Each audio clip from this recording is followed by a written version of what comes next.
when I first got into the hobby, I had this vision of an aquarium right in my own living room. So I got a tank, I got a gravel, I got the coolest looking decorations, and a bunch of fish.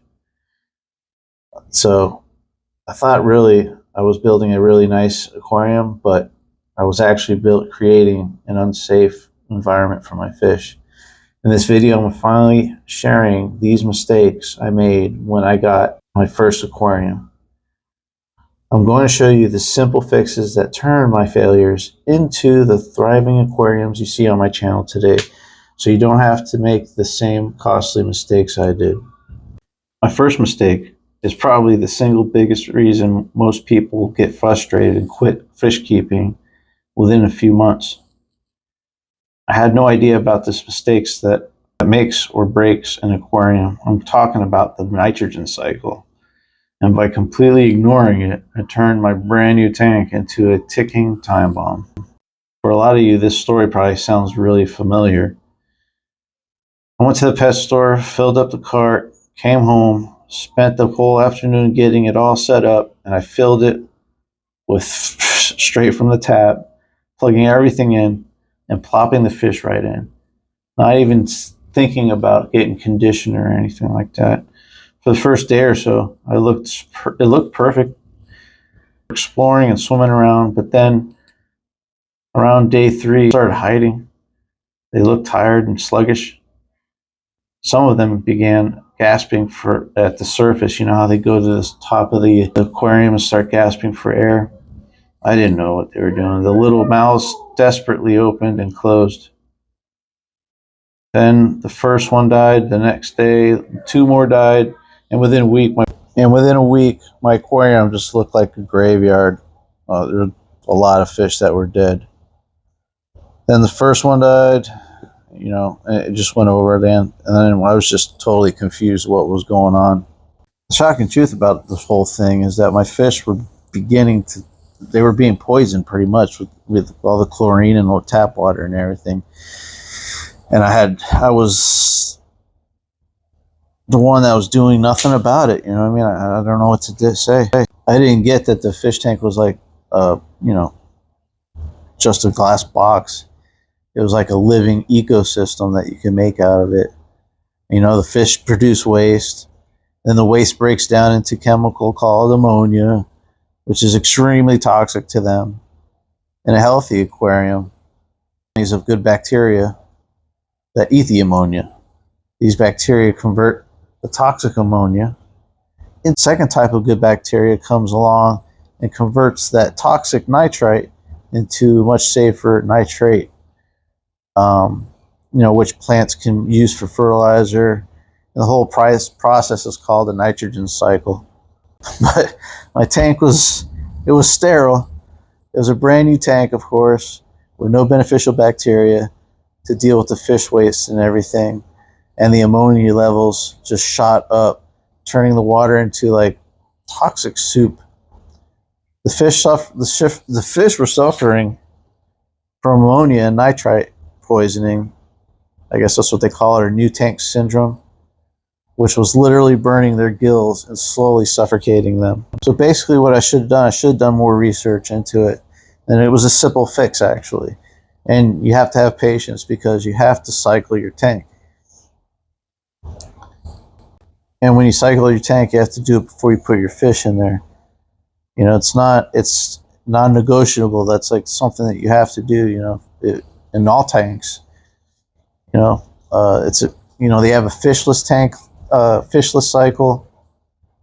But I know there's other cycles that people put goldfish into their tank or whatever, or put a dead shrimp in there, a piece of shrimp in there, and just let the bacteria build up so it eats the shrimp and everything, or and get your cycle going. You get your filter going, you get your heater running, and then you add source of ammonia to the cycle to get the cycle started, like adding a piece of dead shrimp or dead fish, or not dead fish, but like some fish. You could also use pure ammonia. a pinch of fish food you could put in there, and it'll start breaking down. Will break down and rot. All you have to do is just wait.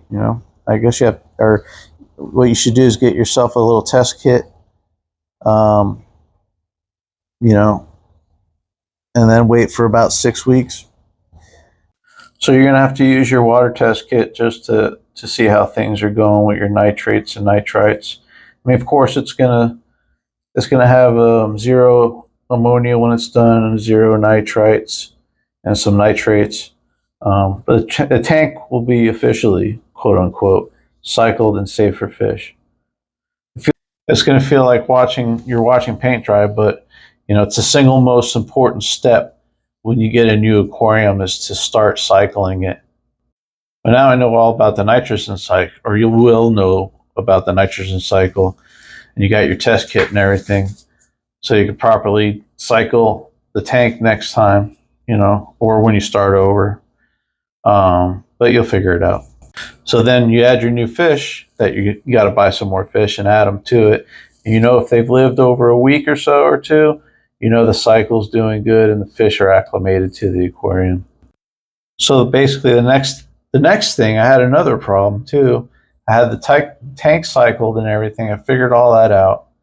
Figured out the heater and stuff like that. And then I started overfeeding them. I'd freaking literally dump food in there and they would eat it all up. But then little did I know, it started getting cloudy again. It started, fish started getting sluggish again. And I was like, well, oh my gosh, what's going on this time? So basically I was overfeeding them. I did some research and figured it out. I'd see them wiggling around in the glass when I walked by there. So I thought they were hungry. I didn't know any better. This is like 5 years ago. So I just overfeed them until they'd stop or whatever, or they wouldn't stop, but I thought they had enough. I mean, really, you only have to feed them like a pinch of food once a day. That's it. That's all you have to do. And all the food that they weren't eating would just sink to the bottom, to the gravel, and just start rotting. And then it would make like a huge ammonia spike again. So all the good bacteria that I just got into the tank couldn't keep up with the bioload. So I actually recreated the same thing that I created in the beginning, with just doing tap water and everything. So there's one more thing that I messed up. So I went to the pet store and I bought this kit, and it had one of those tiny hang-on back filters that basically, barely made a ripple in the water. The filter was barely keeping, was just there to keep the water looking clear. It's the heart. I mean, the filter's just not just to look like the filter's not just there to keep your water clear. It's the heart of your tank. It's basically where all your beneficial bacteria live. Aerate your water, and clean the tank a lot. But it was so little and everything that it barely could, all the beneficial bacteria that was in that aquarium, basically, or that filter couldn't keep up with the waste. So it kept building up. So basically, don't just walk into an aquarium store unless you're keeping like 1 fish or 2 fish and buy a 20-gallon tank with a kit in it, with the light and the heater and all that stuff. You'd be lucky if it does have a heater, because it's just easier to buy your equipment separately because you can research each thing and, get your aquarium going the right way. Also, what didn't come with the kit was a thermometer, or that you could put in there and see what exactly the water should be at.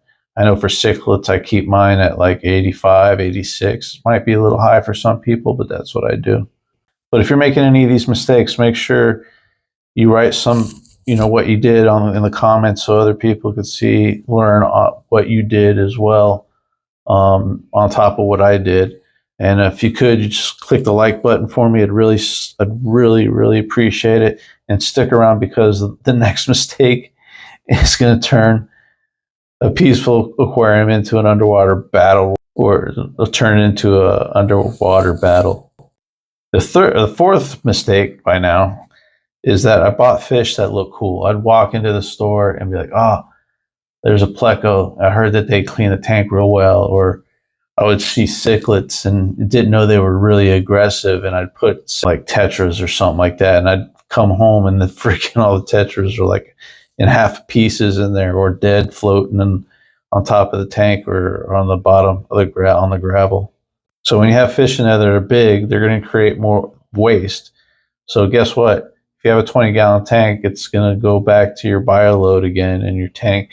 Even if you get a good, unless you get a fluval like freaking FX6 or something on a 20-gallon, it's just not going to, your filter handleback's not going to be able to handle that kind of bioload. So now that I've gone over all my stuff and all the mistakes I made on my first aquarium, I want to hear from you guys and see what you have going on. Just like I was saying before, I really appreciate it if you subscribe to the channel, like this video.